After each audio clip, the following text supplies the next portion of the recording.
Hey guys, welcome back to my channel. It's Blessing again. Have you missed me? Because I missed you too. If you haven't missed me, it's because you're not subscribed. Okay, so you really need to just kind of subscribe. There's nothing else to say, just subscribe. Yeah, and we're gonna get into today's video. Today's video is something different. It's not something I've done on the channel before, but I kind of had an idea to do it, and I just thought, you know, I'll give it a go.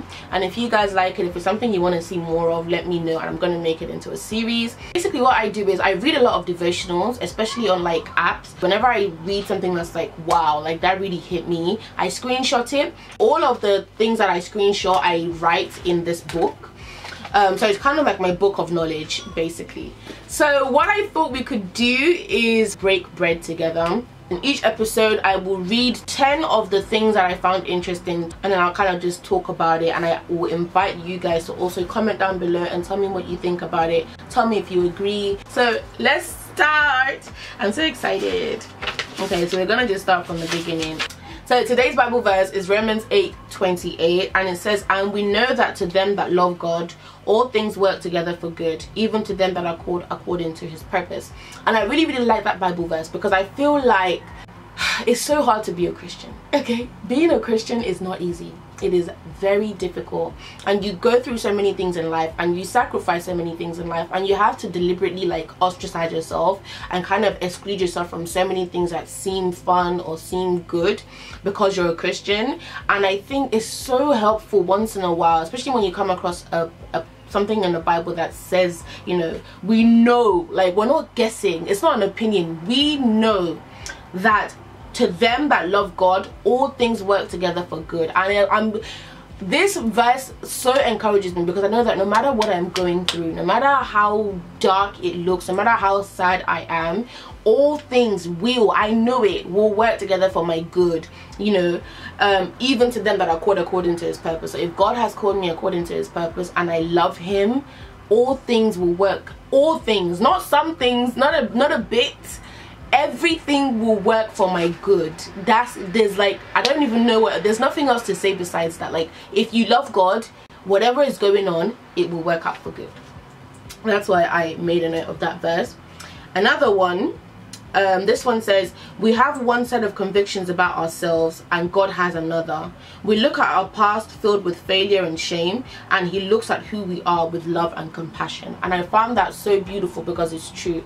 The way that we look back into our lives and we're like, you know, I did this, I did that, you know, we convict ourselves, and we say, not even a good conviction, like the worst conviction, you know, I'm not worthy, I'm ashamed, I did this, I did that. But God looks at you with love and compassion, and you look at yourself and your past and you say, you know, I'm so flawed, and God looks at you and thinks you're so beautiful. And I just have to get it through my head, and I think so many of us have to as well, that God doesn't look at us or our past the way that we look at us or our past. Number 3, do not let your past mistakes and failures define you. That is the voice of shame. You aren't what you've done or not done. You are not what's been done to you. You are who God says you are. You are his child. Very similar to number 2 as well. Like, don't let your past mistakes and failures define you. You know, that is shame. Shame will try and pull you down and make you feel like you're not worthy. There'll be times like when I'm just thinking about like what I've done or who I've been in the past, and I'm just like, I'm not worthy. Like, what if someone brings this up in the future? What if someone says this about me in the future?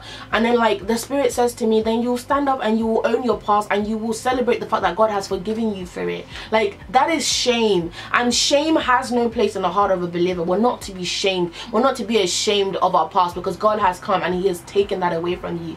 The minute you repented, the minute you gave your life to Christ, he said bye bye to rada. So you don't need to worry. Like, don't live in shame, don't live in condemnation. Yeah, and it's like you're not what's been done to you. You're not even what you've done. You're not what you've done, and you're not what's been done to you. You are whatever God says you are, and that is his child. I am God's daughter, and that's the only label I will ever accept from anyone. The only label you can give me is that I am God's daughter, period.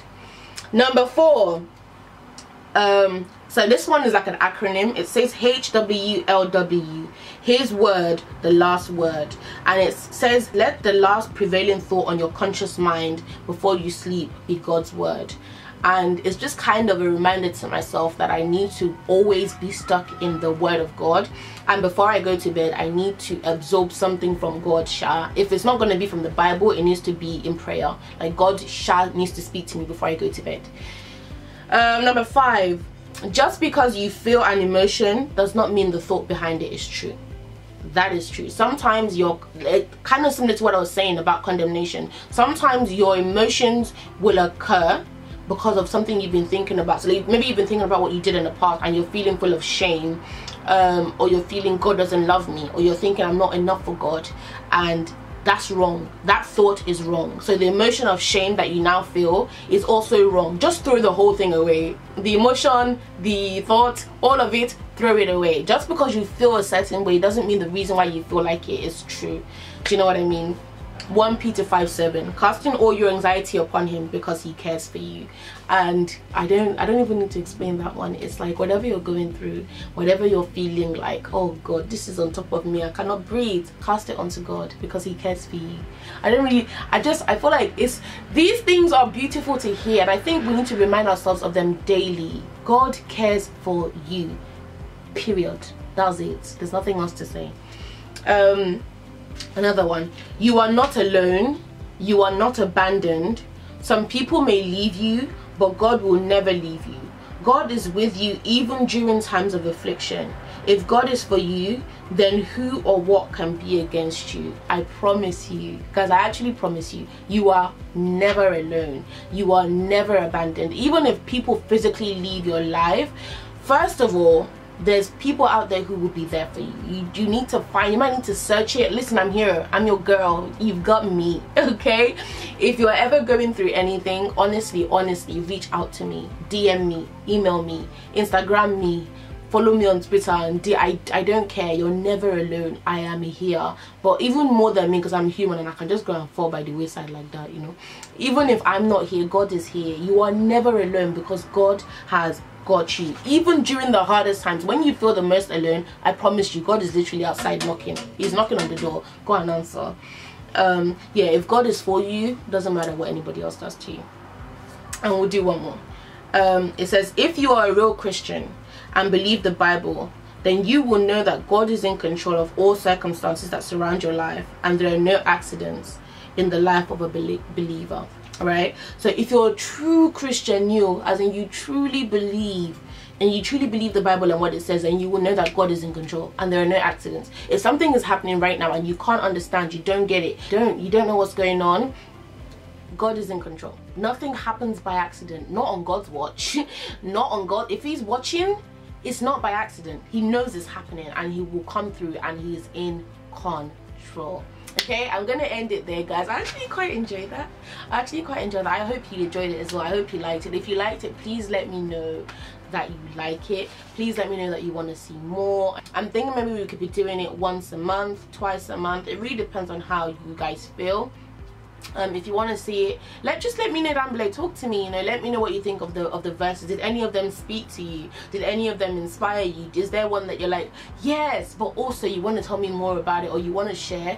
I really want us to kind of come together and break. That's why it's called breaking bread. Let's break this bread together. Do you know what I mean? Like, yeah, so definitely comment down below what are your thoughts on some of the things I've read, and like, subscribe, comment, whatever. I will see you guys in my next video.